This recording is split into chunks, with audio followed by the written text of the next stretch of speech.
సమంత అలాగే రాజ్ నిడిమూరి ఇద్దరికి కూడా గత ఏడాది డిసెంబర్ 1వ తేదీన పెళ్ళైంది.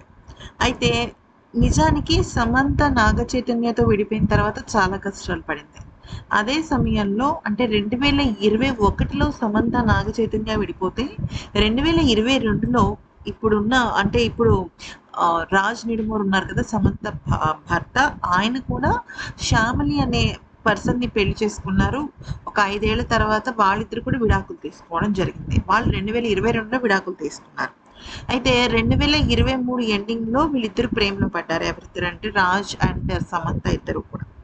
అయితే ఇక ఆ తర్వాత నుంచి సమంత, రాజ్ ఇద్దరు పెళ్లి చేసుకున్న తర్వాత నుంచి ఈవిడ శ్యామల గారు అంటే రాజ్ నిడమూరి మొదటి భార్య లైమ్‌లైట్‌లోకి వచ్చింది.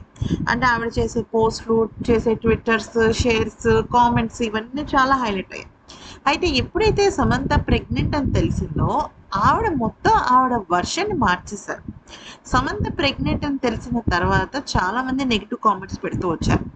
దీనిపైన మీ మీ ఎక్స్ అంటే మీ భర్త ఎక్స్ వైఫ్ ఏమంటున్నారు? వాళ్ళిద్దరికీ పిల్లలున్నారు కదా! మరి మళ్ళీ మీరు పిల్లల్ని ఎందుకు కంటున్నారు?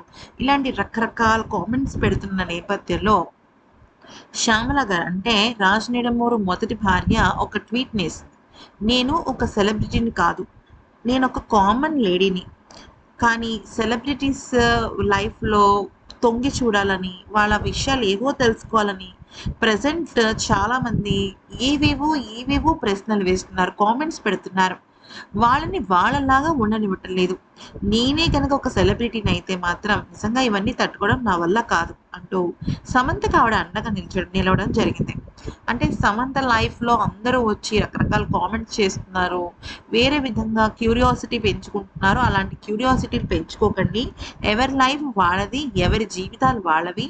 వాళ్ళకి తగ్గట్టుగా వాళ్ళుంటున్నారు. దయచేసి వీటిలో మీరు ఇన్వాల్వ్ అవ్వకండి. నేనైతే అవ్వను అంటూ ఆవిడదైన స్టైల్‌లో చెప్పుకుంటూ వచ్చారు. ఈ వార్త విన్న తర్వాత అందరూ షాక్ అయిపోయారు. మొన్నటి వరకు సమంత అండ్ రాజ్ నిడమూరి గారి విషయంలో ఆ రకంగా స్పందించిన ఈవిడ ఇప్పుడు ప్రెగ్నెంట్ అని తెలిసిన తర్వాత ఆవిడ మనసు మార్చుకుందా అంటూ మాట్లాడుతున్నారు. అయితే కొంతమంది శ్యామల గారికి పిల్లలు పుట్టడం లేదు కాబట్టే రాజ్ ఆమె నుంచి విడాకులు తీసుకున్నారు అన్న వార్తలు కూడా వినిపిస్తున్నాయి. మరి దీనిలో ఏది నిజమనేది తెలీదు కానీ మొత్తానికైతే మాత్రం ఇది సంగతి.